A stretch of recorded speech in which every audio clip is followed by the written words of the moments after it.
दलित युवक आंदोलनाचे अध्यक्ष, महाराष्ट्राचे प्रदेशाध्यक्ष कॉम्रेड सचिन बगाडे आज आशिया सदनच्या विनंतीवरून स्टुडिओमध्ये उपस्थित आहेत. काही औपचारिक चर्चेचा प्लॅन करून आज आपण त्यांना विनंती केली होती. त्या विनंतीला मान देऊन ते आज इथं उपस्थित आहेत. सर्वप्रथम मी त्यांचं स्वागत करतो. कॉम्रेड, सरळ सरळ तुम्हाला एक प्रश्न विचारतो पहिला, की प्रागतिक चळवळीमध्ये एक होतकरू तरुण म्हणून कार्य करताना आपलं भविष्य आणि चळवळीचं भविष्य, वैयक्तिक पातळीवरती आपलं भविष्य आणि चळवळीचं भविष्य याच्याकडे पाहताना या टप्प्यावरती आज आपली काय भूमिका असेल, काय मत आज आपण व्यक्त कराल त्याविषयी?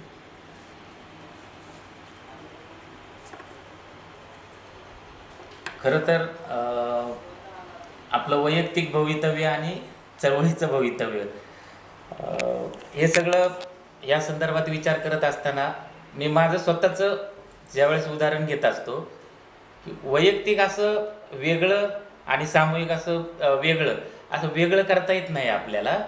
तर जिथं जिथं सामूहिक असतं तिथं तिथं वैयक्तिक असतंच. त्याच्यामुळं मी सुद्धा ज्यावेळेस चळवळीचं काम करायला सुरुवात केली तर पानमळ्यासारख्या झोपडपट्टीमध्ये माझा जन्म झाला आणि अगदी 8x8ची आमची खोली, त्याच्यामध्ये आम्ही 5 भाऊ आणि आईवडील, म्हणजे आमच्या कुटुंबातला शिक्षण घेतलेला मी एकटाच. पण तरीसुद्धा वैयक्तिक जे भवितव्य जे पारंपरिक अर्थानं जे असतं की शिक्षण करणे, नोकरी करणे आणि मुलं-बाळं, लग्न वगैरे, तर ते पारंपरिक वैयक्तिक भवितव्य ठरलेलं असतं.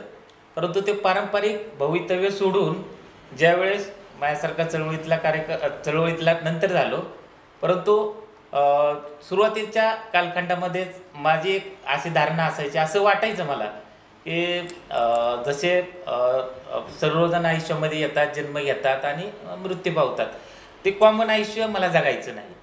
तर मला असं वेगळं काहीतरी माझ्या आयुष्यामध्ये काम करायचं आहे की जेणेकरून माझ्या कामामुळं इतरांना काहीतरी आधार मिळाला पाहिजे, काहीतरी फायदा मिळाला पाहिजे जगण्याचा. पण काय करावं असं सुचत नसायचं आणि ते सुचत नसताना फक्त काहीतरी करायचं वेगळं इथपर्यंत होतं. मग साधारणतः 97-98 साल आठवत नाही, दलित आदिवासी ग्रामीण संयुक्त साहित्य संमेलन सटाण्याला झालं होतं. त्या 2 दिवसाचं साहित्य संमेलन मी पूर्ण लक्षपूर्वक 2 दिवस ऐकलं आणि त्यावेळेस ठरवलं की आपल्याला आपल्या जगण्याची आयुष्याची दिशा मिळालेली आहे आणि ह्या दिशामध्ये आपल्याला वैयक्तिक भवितव्य तर असणारच आहे, परंतु सामूहिक भवितव्यसुद्धा आपल्याला घडवायचं आहे समूहाचं.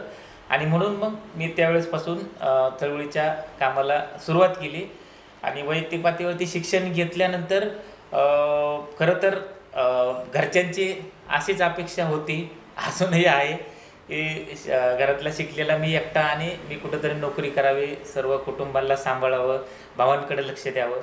परंतु ते मला आजपर्यंत जमलं नाही कधीच.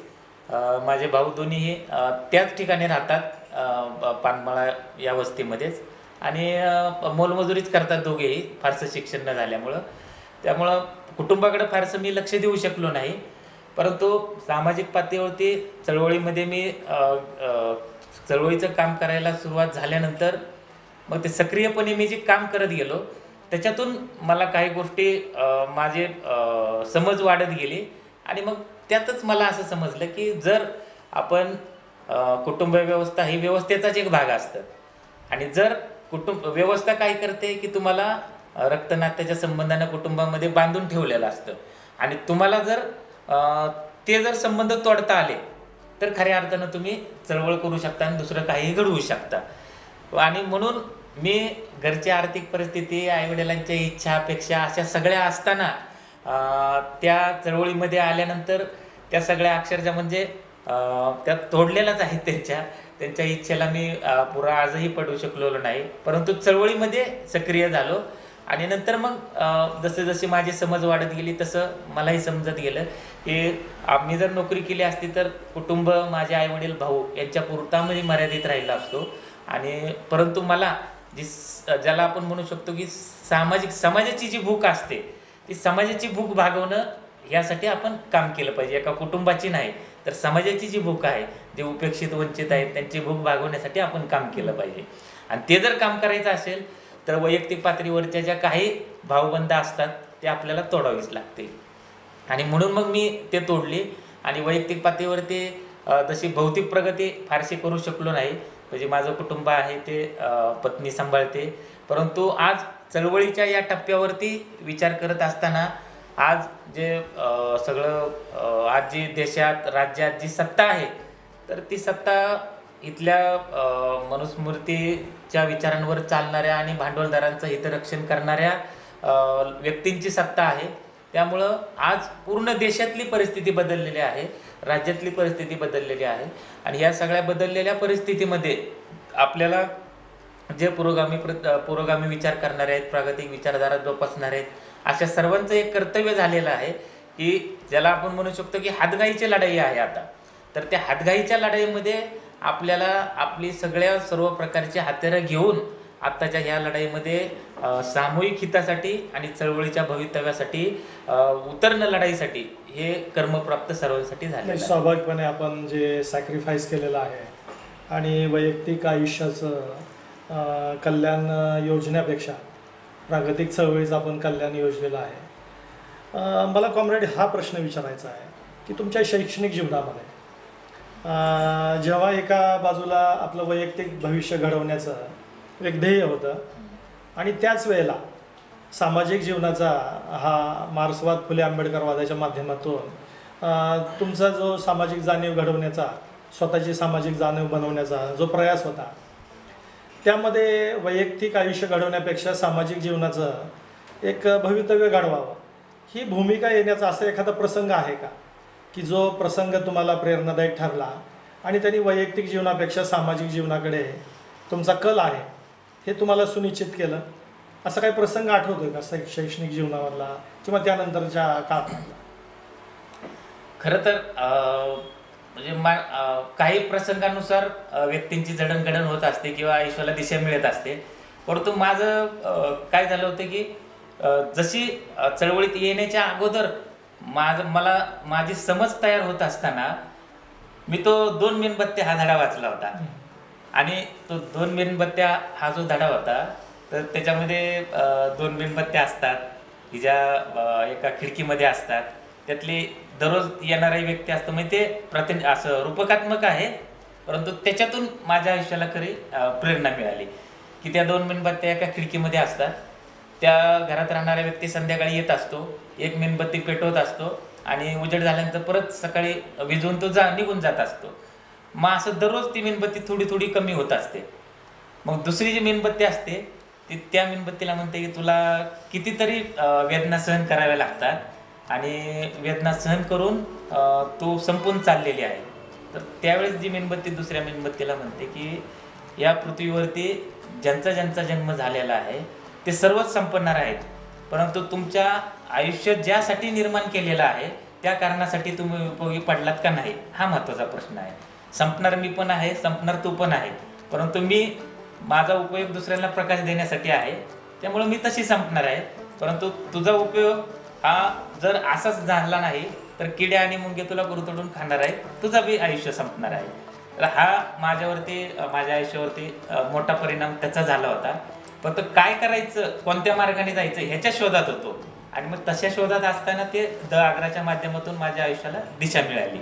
मार्क्सवाद, फुले आंबेडकरवाद हे त्या काळातलं अगदी प्रभावी असं दर्शन होतं, तत्त्वज्ञान. आणि ज्याच्या आकलनातून तुमची सामाजिक जाणीव घडत गेली. आता ही जी सामाजिक जाणीव सातत्याने तुम्हाला समाजाचा, गतिशास्त्राचा अन्वयार्थ शोधण्यासाठी भाग पाडत होते, तर त्या परिस्थितीमध्ये तुम्ही समाजाचं जात वर्ग चरित्र अभ्यासण्याचा प्रयत्न आणि त्याच्या समस्याला काही उपयोजन देण्याचा प्रयत्न हा सातत्याने करत होता. त्या चळवळीमध्ये ज्याच्यामध्ये तुम्हाला माफवानी तुमची सामाजिक जाणीव घडवली, त्या चळवळीविषयी आज पाठीमागे वळून पाहताना काय भाष्य करू शकता का आपण? भाष्य म्हणजे मी ज्या चळवळीमध्ये ज्या विचारांमध्ये माझी जडणघडण झाली, साहजिकच त्या विचारांबद्दल माझी कमिटमेंट आहे आणि मी त्याच विचारांचा आहे. फक्त एक ज्याला आपण म्हणू शकतो की वेगळा मार्ग मी स्वीकारलेला आहे फक्त, परंतु त्याच विचाराचा मी आहे. तर मला खात्री आहे की आजच्या म्हणजे पूर्वीचा माफवा असेल तर जात वर्ग स्त्री दास्यांताचे जे विचार आहेत ते जात वर्ग स्त्री दास्यांताचे विचारच या महाराष्ट्रात आणि देशाला समतेचा व्यवहार शिकवू शकतात, समतेकडे घेऊन जाऊ शकतात. फक्त काय झालेलं आहे की म्हणजे मी ज्या ज्या ठिकाणी जातो त्या त्या ठिकाणी बोलत असतो की आज सत्यशोधक चळवळीचा वैचारिक क्षेत्रामध्ये जो हस्तक्षेप आहे तो सर्वांपेक्षा पुढचा आणि वेगळा असतो, परंतु प्रॅक्टिस नाही, प्रॅक्टिस कमी आहे, व्यवहार. तर मला तेच जाणवलं की महाराष्ट्रामध्ये आज वैचारिकदृष्ट्या सर्वात पुढे असणाऱ्या या विचारधारेची प्रॅक्टिस वाढली पाहिजे आपली. आणि मग तिथं प्रश्न परत उपस्थित होतो की एक थोडंसं मलाही चळवळीत असताना जाणवलं की समजा उदाहरणार्थ आपल्याला जातीअंत करायचं आहे, तर जातीअंत करायचं आहे, मग एखादी गोष्ट आपल्याला संपवायची तर ते असे लांब राहून किंवा लांबून पाहून संपू शकत नाही, तर ती गोष्ट आपल्याला हातात घ्यावी लागते, त्या गोष्टीतले अंतरंग पाहावे लागतात, त्या गोष्टीचे गुण दोष पाहावे लागतात आणि ह्या सगळ्या गोष्टी पाहून आपल्याला ती कशी संपवायची तेव्हा त्याच्यावरचा मार्ग निघू शकतो. परंतु सध्या चळवळीतले लोक म्हणजे जातीचं एखादं जात वास्तव आहे ना आणि त्याला टाळून त्याला नाकारून तुम्ही पुढे जाऊ शकत नाही. त्याच्यामुळं जातीचं वास्तव लक्षात घेऊन आपल्याला जातीअंताची आपली भूमिका आणि आपला व्यवहार ठरवावा लागेल. तर तो व्यवहार माझं असं एक स्पष्टपणे मत झालेलं आहे की काय झालं की कॉम्रेडचा जे सगळा व्यवहार झाला कॉम्रेड शरद पाटलाचा, तो आदिवासी भागामध्ये सगळा व्यवहार झाला आणि बिगर आदिवासी भागामध्ये आणि आदिवासी भागांमध्ये जी जाती व्यवस्था आहे, जी जातीची लक्षणं आहेत, जो जातीय व्यवहार आहे तो पूर्णपणे भिन्नता आहे, वेगवेगळ्या स्वरूपाचा आहे. त्याच्यामुळं मग हा व्यवहार बिगर आदिवासी भागातला व्यवहार लक्षात घेऊन आपल्याला आपली धोरणं ठरवावी लागतील.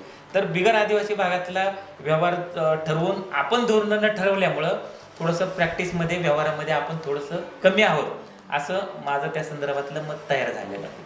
आता हा जो बिगर आदिवासी भागातला व्यवहार, तर तो आपण मागच्या काही वर्षापासून दलित युवक आंदोलनाच्या माध्यमातून आपण राबवताना दिसत आहात. तर दलित युवक आंदोलनाची कल्पना कशी निर्माण झाली, त्याची पार्श्वभूमी काय, याविषयी काय सांगू शकाल? खरं तर विद्यार्थी संघटनेत काम करत असताना काम करत होतो आम्ही, परंतु काही गोष्टी अशा निदर्शनास आल्या की जे जातीय व्यवस्थेचं वास्तव आहे. आपण जर पाहिलं या आपल्याला सर्वांना जात वर्ग स्थित दास्यांत करायचं आहे, परंतु पुरोगामी चळवळीत जरी आपण पाहिलं तरी सुद्धा असं कधी दिसत नाही की दलित जातीचा व्यक्ती एखाद्या व्यापक चळवळीचं नेतृत्व करतोय. मग तो प्रतिगामी असेल, पुरोगामी असेल किंवा कोणतेही, तर असं घडत नाही. तर उलट परिस्थिती अशी आहे की ज्या जातीची पोटजात असते त्या पोटजातीचा सुद्धा वेगळा नेता असतो, ती पोटजात सुद्धा जातीच्या नेत्याचं नेतृत्व स्वीकारत नाही, अशी परिस्थिती आहे. म्हणजे ते प्रतिनिधी स्वरूपात घडतात गोष्टी, परंतु समूह म्हणून त्या गोष्टी घडत नाहीत.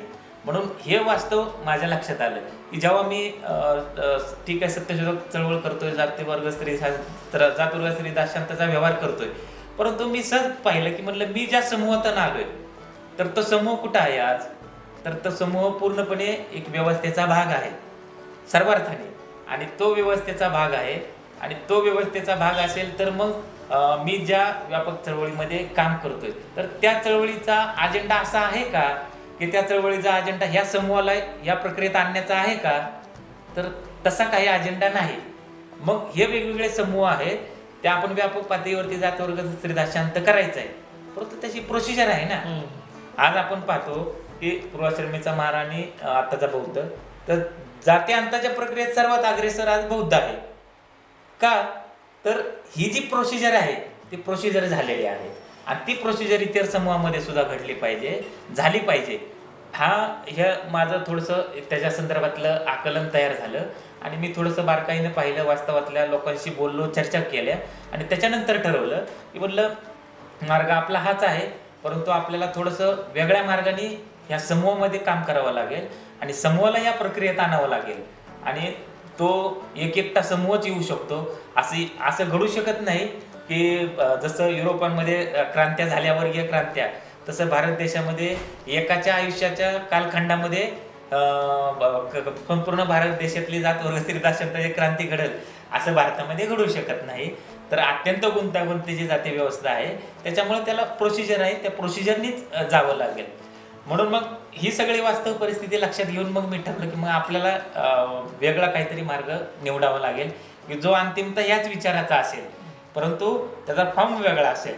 म्हणून मग मी दलित युवक आंदोलन ही संघटना चालू केली आणि मग दलित युवक आंदोलनाच्या माध्यमातून आजपर्यंत काम करत आहे. आता किती वर्ष झाले दलित युवक? आता साधारणतः 15 वर्ष झाले. 15 वर्ष. आज 15 वर्षाची या मार्गक्रमणामध्ये जाती अंताच्या भूमिकेमध्ये तुम्ही दलित युवक आंदोलनाला, म्हणजे जात्यांताच्या ह्या प्रक्रियेमध्ये दलित युवक आंदोलनाला इतर प्रागतिक चळवळीच्या तुलनेमध्ये कुठे पाहता? दलित युवक आंदोलन म्हणून ज्यावेळेस अंतिमतः हा हेतू आणि विचारधारा घेऊन काम करायला सुरुवात केली, तर पूर्वी मला आठवतंय की जर 15 वर्षापूर्वीची परिस्थिती असेल तर ह्या समूहामध्ये पुरोगामी विचारधारा ही मार्क्स वगैरे हे तर नंतरचीच गोष्ट आहे, पण आंबेडकरवादी होणं हे सुद्धा महाभयानक काहीतरी आहे अशा पद्धतीची एक मानसिकता होती की आंबेडकरवादी होणं म्हणजे वेगळं काहीतरी केलेलं आहे अफलातून, असा प्रकार होता. परंतु मागच्या 15 वर्षापासून आम्ही जे काम करायला सुरुवात केली आणि काम करायला सुरुवात केल्यानंतर मागच्या 15 वर्षात जो मूलभूत असा सर्व प्रकारचा बदल झालेला आहे. आणि जसं ज्या समूहातून आलो आम्ही, तर त्या समूहाची सुद्धा ती आज गरज झालेली आहे की जे इथल्या भांडवलशाही व्यवस्थेने सर्वांचे उत्पादन संबंध बदलले, उत्पादन साधनं संपुष्टात आणली आणि गावगाड्यातली जी रचना होती त्या गावगाड्यातल्या रचनेनुसार मातंग समूह आज उशिरा शहरामध्ये दाखल झाला. उशिरा शहरामध्ये दाखल झाल्यानंतर आता त्या समूहामध्ये एक समज तयार होत चाललेली आहे, अंडरस्टँडिंग होत गेलेली आहे की आपल्याला जर यातून मुक्ती मिळवायची असेल तर आपल्याला फुले आंबेडकरी विचारधारेशिवाय पर्याय नाही. त्यामुळे ह्या टप्प्यापर्यंत हा समूह आज आलेला आहे आणि दलित युवक आंदोलनाच्या मार्फत आम्ही मागच्या 15 वर्षामध्ये अनेक असे वेगवेगळे प्रयोग केले की ज्या प्रयोगाला अनुसरून एक मोठ्या स्वरूपामध्ये त्याला प्रतिसाद लोकांचा मिळताना दिसतोय. उदाहरण सांगायचं झालं तर आम्ही 13 नोव्हेंबरला जो पुणे शहरामध्ये वंचित बहुजन आघाडीच्या बरोबर मातंग सत्ता संपादन मेळावा घेतला. तर खरं तर ते संकल्पना आपल्यासारख्या चळवळीतल्या कार्यकर्त्यांना एकदम सहज वाटेल की वंचित बहुजन आघाडीच्या बरोबर मातंग समाज जाणं हे, पण वास्तव परिस्थितीत जर विचार केला तर ते वाटतं तेवढं सोपं नाही. ही पहिल्यांदा घडलेली प्रक्रिया आहे, अशी राजकीय प्रक्रिया की ह्या समूहाने त्यांचं पारंपरिक वैर आहे पहिल्यापासून की त्या समूहाबरोबर राजकीय दृष्टिकोनातून जोडून घेणं, ही जी प्रक्रिया इथपर्यंत आम्ही आलो तर ते मागच्या 15 वर्षाचं आमच्या जे काम केलं तर त्या कामाचा परिपाक आहे असं वाटतं. कॉम्रेड सचिन बगाडे, आपण दलित युवक आंदोलनाच्या माध्यमातून सातत्याने जो फॉल्स कॉन्शियसनेस आहे तो फॉल्स कॉन्शियसनेस नष्ट करून एक सर्वहाराचा कॉन्शियसनेस निर्माण करण्यासाठी प्रयत्नशील आहात. परंपरागत महार आणि माळ या दोन जातीमध्ये जे वैमनस्य आहे त्या वैमनस्याला प्रतिगामी चळवळी सातत्याने खतपाणी घालते. त्या पार्श्वभूमीवरती आपण एक 15 वर्षामध्ये मोठं काम केलेलं आहे आणि आज तुम्ही राजकीय जोडणी यापर्यंत आलात हे आपल्या एकूण 15 वर्षाच्या प्रयत्नाचं फळ आहे. तर या आपल्या आंदोलनाला उत्तरोत्तर आपल्या आंदोलनाची वृद्धी व्हावी आणि त्याला सुयश चिंतो आणि थांबतो. धन्यवाद. जय भीम.